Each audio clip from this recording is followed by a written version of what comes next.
بارك على سيدنا محمد وعلى اله وصحبه وسلم. فيديو جديد معاكم حبايبي. النهارده حبايبي زي ما انتم شايفين كده، ايه ده؟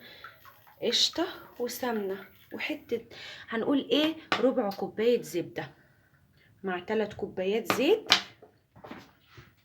هم حبايبي، واحنا الباقي هنعبيه سوا مع بعض واحده واحده عشان ما اطولش عليكم. عرفتوا هنعمل ايه؟ هنعمل السمنه البلدي في بيتنا، اجدع من ايها زبده هنشتريها من بره.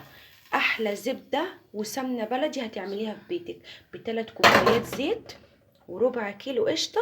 هتملي علبه في بيتك تعملي منها احلى الاكلات والحلويات. نقول بسم الله وتعالوا معايا نشوف هنعمل ايه. انا حله ننزل فيها كده بالزيت، والبسم الله. اول كوبايه اي زيت عندك بس يكون زيت نباتي، يعني ايه، يعني عشان خاطر تطلع معاكي ريحتها حلوه وطعمها احلى كمان. ادي تاني كوبايه زيت زي ما انتم شايفين كده معايا، والبسم الله. والله يا حبايبي هتجربوها والله العظيم مش هتشتروا زبدة تاني، هتعملوا دي على طول في البيت. توفير ونظافة واقتصاد، يعني اقتصادية وموفرة، وكمان حاجة نضيفة عاملاها في بيتك. ادي كده 3 كوبايات زيت حطيتهم معاكم. دلوقتي بقى هنزل بالقشطة،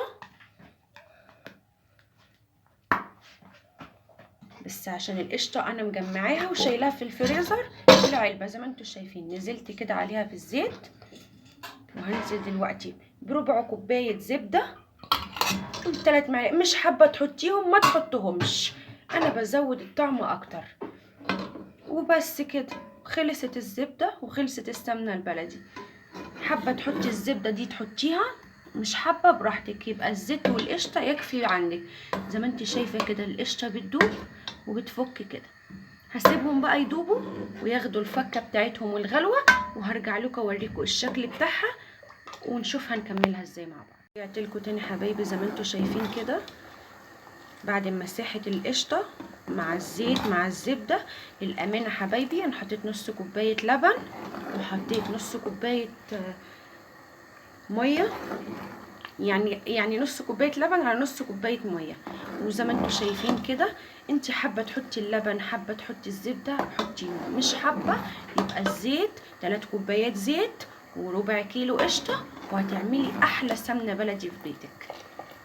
زي ما انتم شايفين كده، لو تشموا الريحه والله كانك زبده شاريها بتسيحيها، ريحه وطعم ان شاء الله تجربيها وتعجبك. انا بقى كده هسيبها بقى تفصل وتطلع لي المرطه وتطلع لي السمنه لوحدها. اول ما تعمل كده اكيد هرجع اوريكم حبايبي، وكل حاجه هنمشيها بالتفاصيل سوا مع بعض. رجعت لكم تاني حبايبي زي ما انتم شايفين كده السمنه فصلت كده. انا حطيت الميه ليه؟ انا اقول لكم علشان خاطر اللي حابب يعمل الطريقه بتاعتي ديت، انا عشان خاطر تفصل معايا السمنه بسرعه على طول وتبخر لي الزبده اللي انا حطيتها مع القشطه. هي الوصفه ايه؟ الوصفه قشطه وزيت، 3 كوبايات زيت وربع كيلو قشطه بس. انا الحاجات دي ضيفها من عندي عشان تديني طعم احسن واكتر.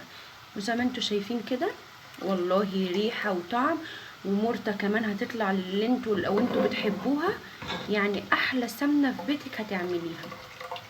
اتمنى الفيديو بتاعي حبايبي يعجبكم النهارده.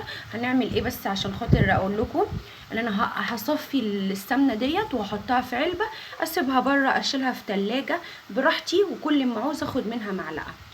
والمرطه ديت بعد ما اصفيها هاخدها في طبق وتغمزيها تحطيها على وش سندوتش وش فطيره. واتمنى الفيديو بتاعي حبايبي يعجبكم النهارده. لو عجبكم الفيديو ما تنسوش تعملوا اشتراك في القناه، وما تنسوش الاذكار والصلاه على الرسول ولايك. والسلام عليكم ورحمه الله وبركاته.